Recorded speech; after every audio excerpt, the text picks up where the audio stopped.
Hello, everybody, and welcome to Music Industry Insights Worldwide. And today I have the amazing Paula with us. Hi, Paula, how are you? Hi everyone. I'm great. A little bit still coming down from the events series I did last weekend, but yeah, that's the nice part of it, you know. Well, Being bless you. grateful for it all afterwards. Be grateful for it, and thank you for your time. And thank you for coming along today to share your views and your story and all the amazing work that you've been doing in the industry. So, do you want to tell the viewers a little bit about yourself, where you're from, and what you do? Sure. Thanks for inviting me, Saskia. It's always so nice to talk to you. Thank you.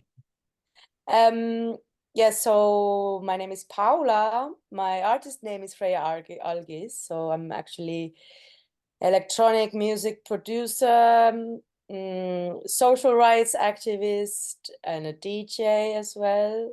Yeah. I guess my social rights extend more into finding ways on how we can create self-sustainable creative communities, Fantastic. because I don't, in my belief or my perspective, there is no competition in art and music. Unfortunately, we live in a society that is built on capitalism, so we have to find ways on how to navigate that. So that's my field. Yeah. And where are you from? Where are you based? I'm based in Berlin, but I'm from Estonia originally. Right. Yeah, because we met at Tallinn Music Week, didn't we? And that was fantastic. And you've also been part of the Key Change program as well, haven't you? Yeah, Yeah, yeah. that's As fantastic. an innovator, exactly, with the co-operative label I was doing for exactly what I explained before. Yeah, great, fantastic. And have you had a musical education along the way? No.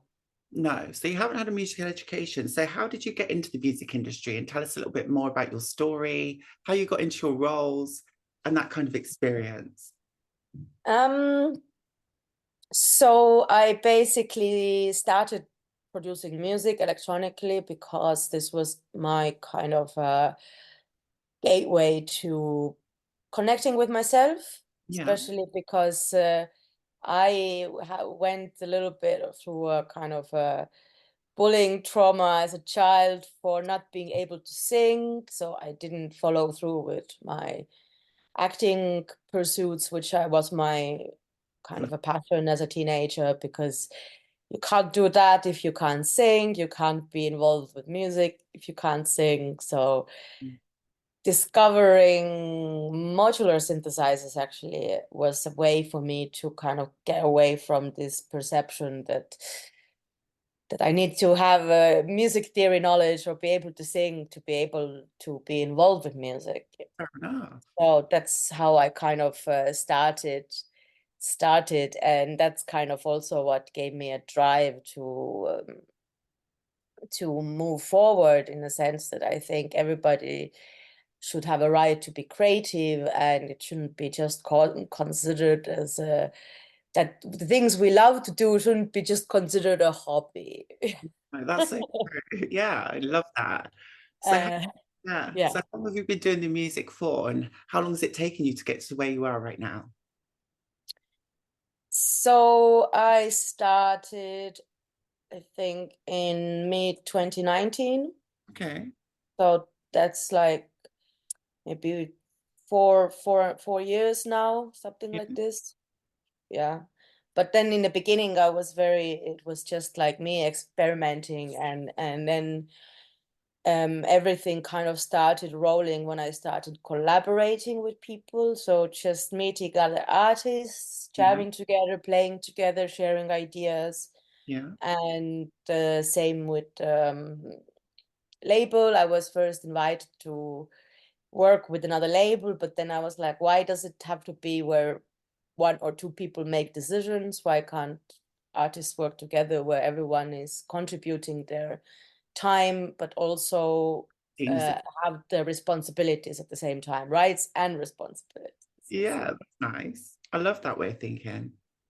So I kind of diverted away from working with this label and went to do my own project, or like that was supposed to be a collective project, but then I kind of learned that people really need instant gratification in order to work for something. And if we want to collaborate and there's no appropriate tools for it, then we are kind of shooting ourselves in the foot. So that's Interesting.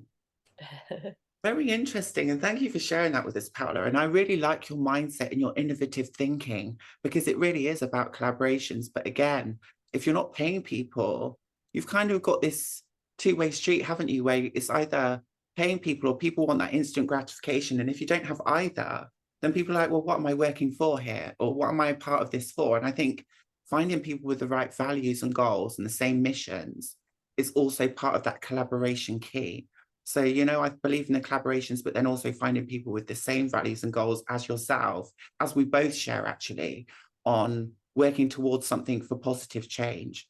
So continue the work you're doing. And I'm sorry that it's not always gone the way it's been supposed to have gone. So I'm totally understanding that.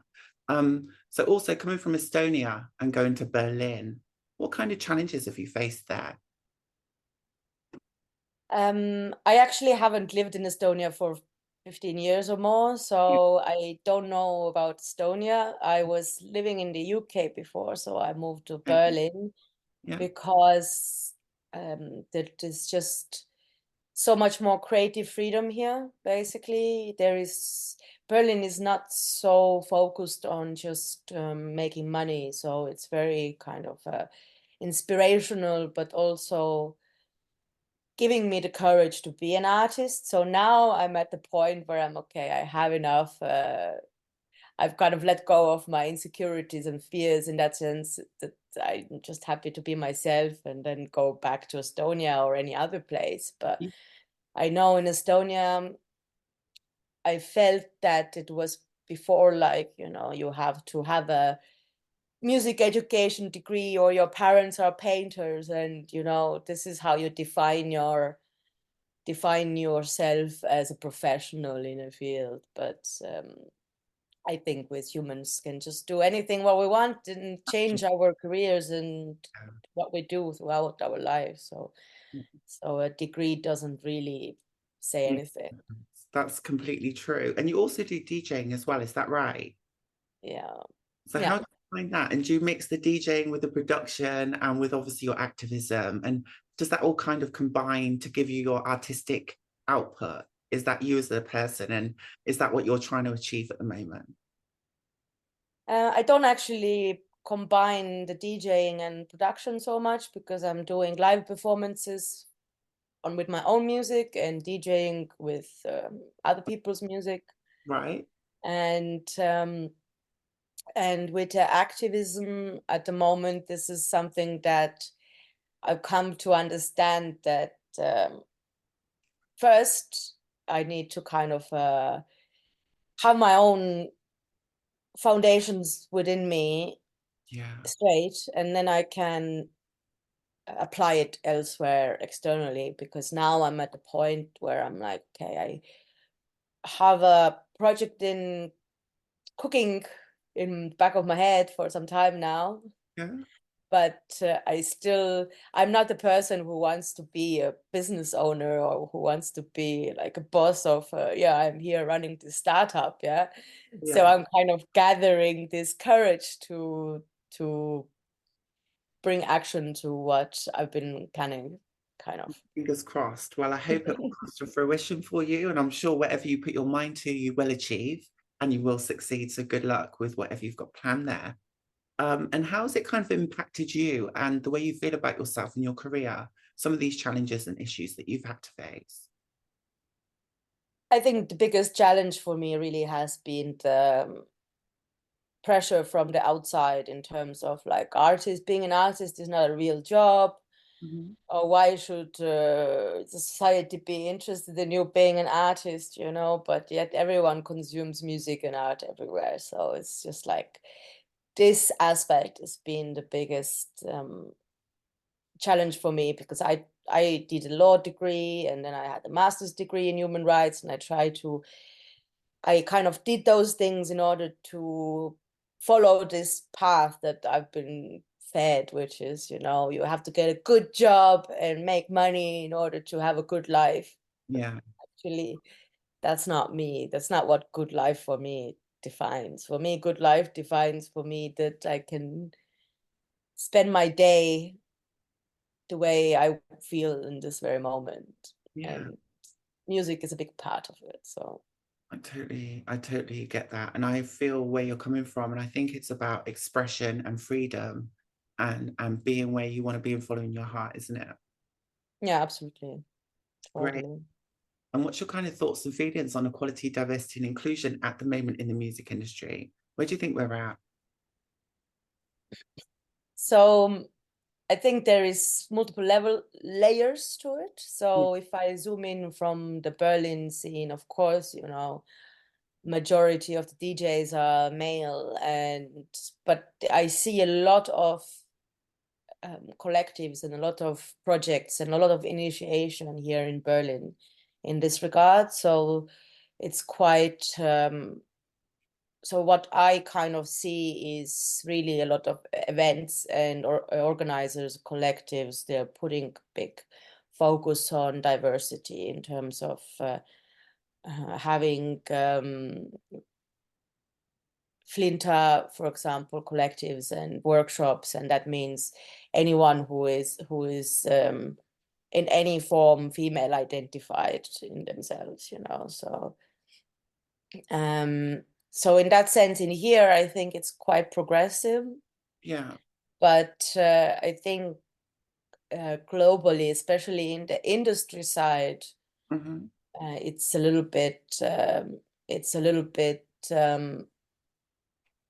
I think more difficult also for, I can only talk from a female perspective because that's Yeah. how I identify. Yeah, let's make this clear. So I can't really speak for everyone, but I feel that these types of structures which we are working in, which are based on competition and which are based on, you know, hierarchies, Yes. don't really resonate with me as a woman. And I know the women in my life also don't resonate with that. Maybe someone else does, but I find that is a little bit of a challenge why perhaps there is a underrepresentation of certain groups in the industry because there is no space to operate on different terms or conditions for each other's.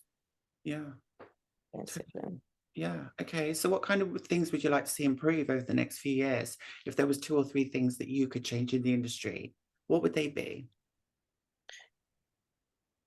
Well, I would really think about how to collaborate and enhance collaboration between artists Yeah. to support each other and help each other grow. Yeah. Because it kind of I don't really like doing Instagram posts and things like that, for example. But I think if there is like working collectively allows us to break this barrier of having to be doing alone everything, Yeah. basically.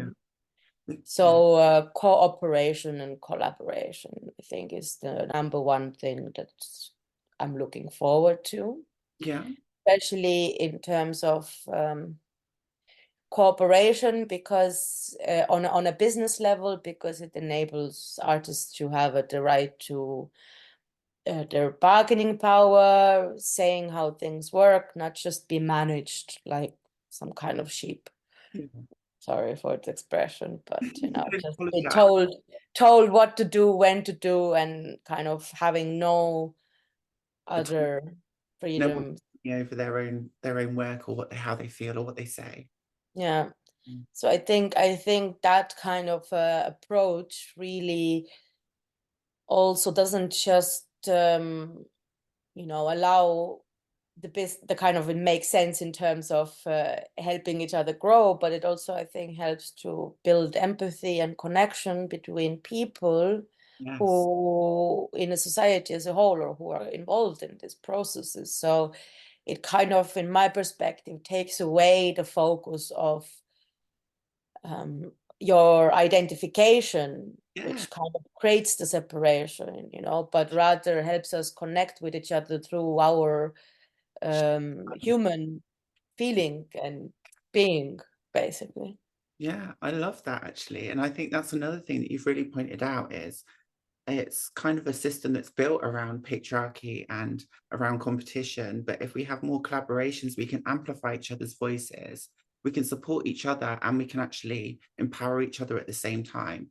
So I think it's a win-win. And it's also about sharing information, again, because we've all coming from different communities. And I think when we come together and find that shared ground, we can work on those and we can share information across each other and learn as well. And I think that's how we grow, and that's how we can improve the system and the challenges and barriers as well that we do face, because they are Yeah.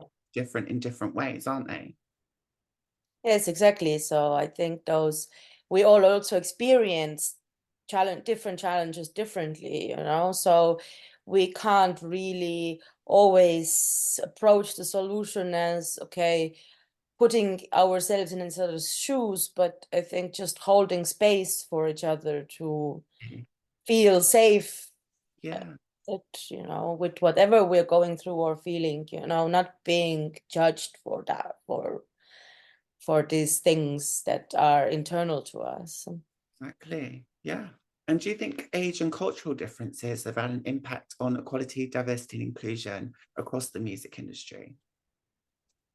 Mm, yeah, well, I think that this is again, you know, music industry is kind of a representation of a bigger picture for me. So when it comes to ageism, there is this kind of a perception that, oh, you're too old to learn anything new, or you're too old to start something new. Why don't you have a career? You're already 30. Oh my God, why you're not a millionaire, you know?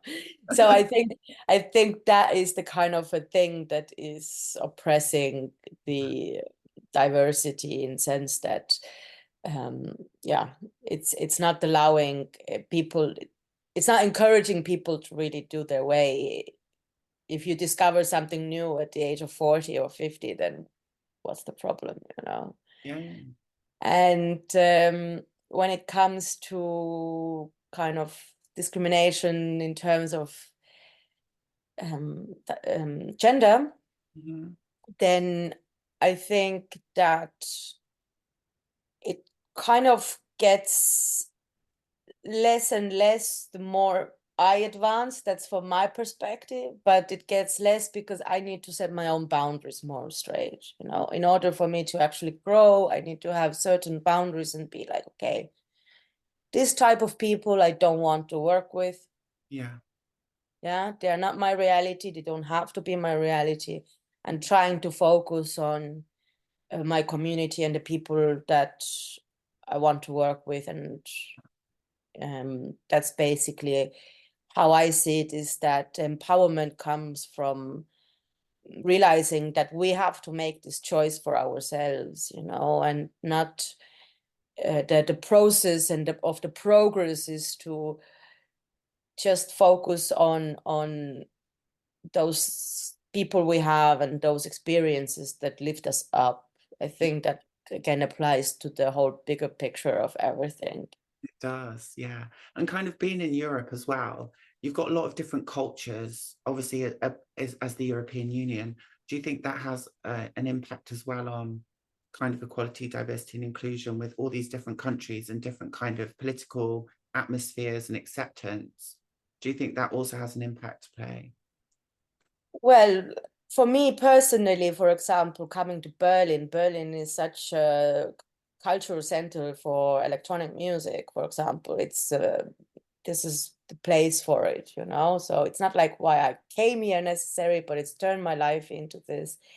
And I know that especially someone from EU, from another European country, there is a lot of looking down on people who come in here who are other Europeans to Yeah. be artists or do art instead of being, I don't know, coming and making money to feed into the capitalist cycle. So I know that this is the case in terms of people's judging of who you are. But in here it seems to be, I again, like I can only talk from my own perspective, Yeah. but I also have, for example, quite few friends from Middle East, Okay. And governmentally, I'm not talking about the racism or discrimination you experience on the streets. I don't know that, but systematically, Yeah. it's kind of like way more open for people that are non-European to. Right. So it's a bit of a strange one, but that's the systematic level of the kind of governmental level, because if they would be treating the people from Middle East the same as they would be other Europeans, then they are discriminating and racist and Yeah. But with other Europeans, it's all economical. It's like you only should be coming here if you are bringing a lot of money with you. Okay. Yes, I get you. That's really a shame because I think that's where we're losing a lot of our talent, right? In the creative sector is it's too much based around money and what you can bring to the economy at that moment in time rather than giving it time and patience. Because as we know, any career in the music industry takes time and it Yeah. takes hard work and dedication and passion. And there's very rarely an overnight success. There's so many years of hard work that goes behind that. And I think people don't really understand that, do they, in the industry? If they're from outside of the industry, they might just think, okay, you've just got a song and you've become this big, the next big thing. And it really doesn't work like that. Yeah, it's when I've been reading a lot of stories about musicians, and then you have this background history that somebody's been playing violin from the age of 2 and now is a maestro in violin at the age of 20. Yeah, then sure, of course, if you play violin from the age of 2 and then you become a professional. But for me, what is inspirational stories is to hear someone at the age of 40 to go and do that. So it is much more, this is what is kind of giving me the drive, the story of the success. So sometimes, so it's not really actually even the outcome, but the kind of the process you witness in other artists that is really, I think, something that is worth noting and that inspires Yeah, me. that's a lovely word to use, inspire. And I think that's the thing that keeps me going as well, is being inspired by other creators like yourself that have been through the same similar challenges, but can still succeed and still have a smile on your face and still be that lovely person that you are, because it's not always been easy for us, has it? In fact, it's been really difficult at times, but you're really open, you're very compassionate and understanding.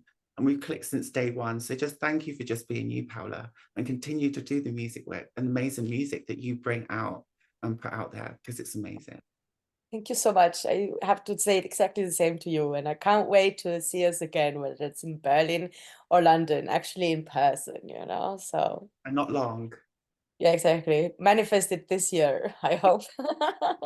Doing that. And like on a kind of on a more serious note, have you ever suffered from discrimination, stigma, or any kind of mental health issues being part of this music industry? Has it affected you in any of those ways? Well, all my mental health issues and kind of depression came from around of that I was just not able to do the normal jobs of just sitting there and doing something that has no purpose Yeah. for me or the kind of the world. And when you work in companies, they have a way to convince you that, oh yeah, the work we do is really, really important. So I think that's kind of like pushed me to a mental breakdown at some point. And that was really difficult. And also, quitting the job and then being in this situation. And then what I actually discovered for myself is that, I went really, really under, but a year later, my external situation hadn't yet changed, but what Right. kind of changed was just my perspective on it. Your mindset. Not, and then going like, I'm kind of sick of suffering. So whatever the situation is, I don't care. Yeah. Will be So, any worse than what it already is. so, and then after that, everything also started to change in my reality, Yeah. outside reality, basically.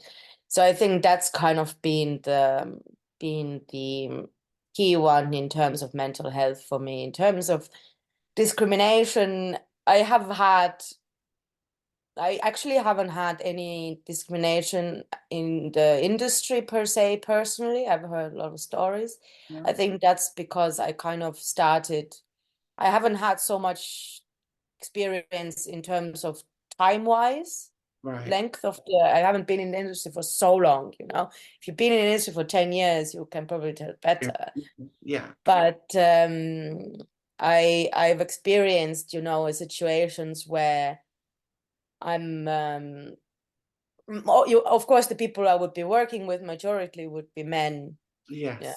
Yeah. So I've been in situations where when something happens with the people I work with, I'm always like kind of checking in with them, like, hey, are you okay? Blah, blah, blah. If they're like, oh, I broke up with my partner or something happened in their life, because we would also be friends, you know, I would be also trying to check in and support their emotional needs.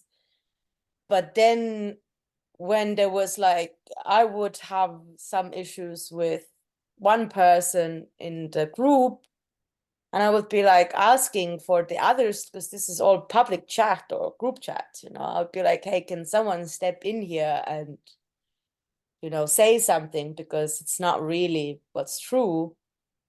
And then these men are like, oh, this is not my problem, this is your problem, sorry. Yeah. And this for me is being kind of what I consider maybe not the discrimination, but like a behavior I don't want with, because I want a community, you Yes. know. Very. And since kind of like not then working with these men, I've started now, I just have a wonderful community of women in my life, you know, and the attitude is completely different, you know, in a sense that the presence for support, or presence for just talking and getting involved in each other's life a little bit on a personal level is Yeah. been much healthier, I think, you know.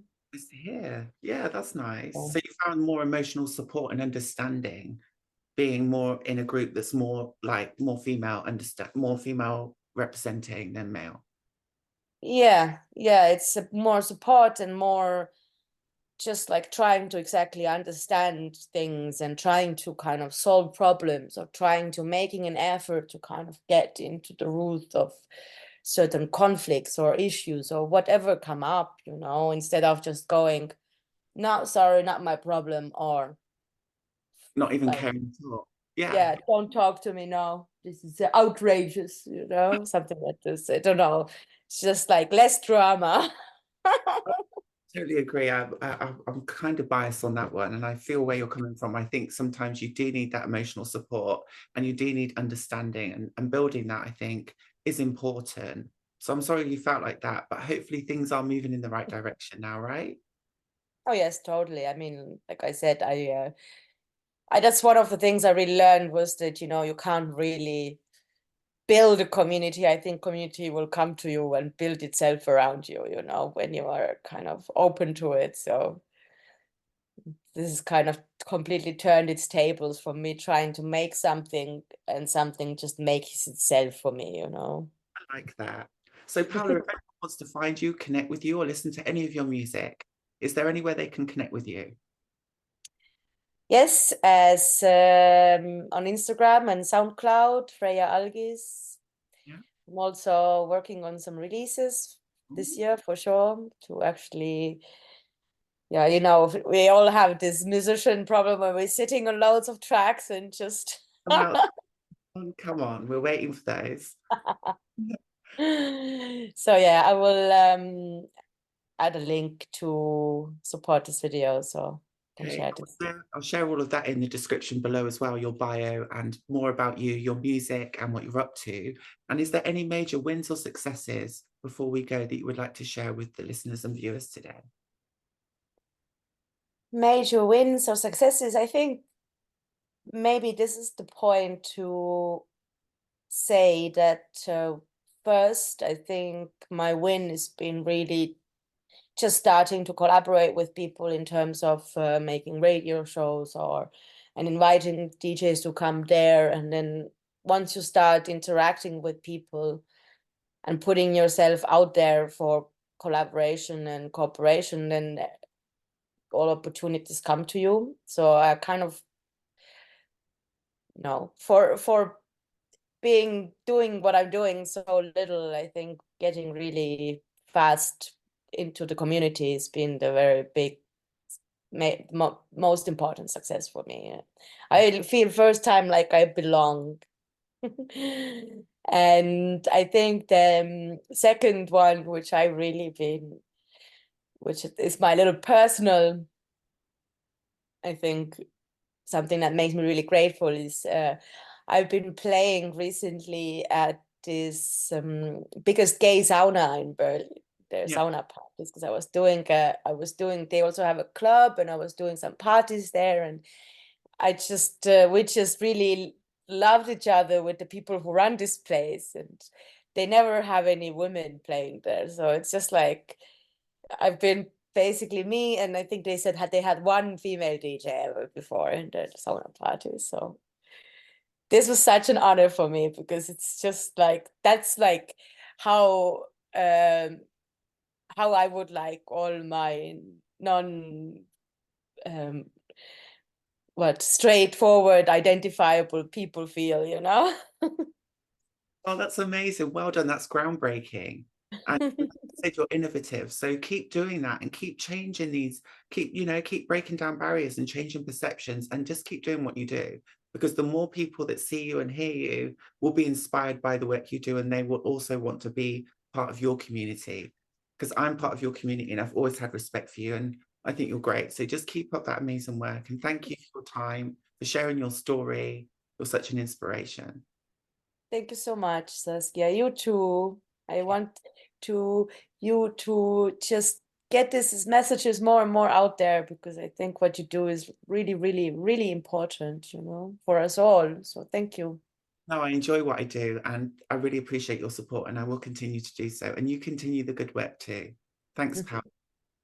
Thank you. Thank you, dear.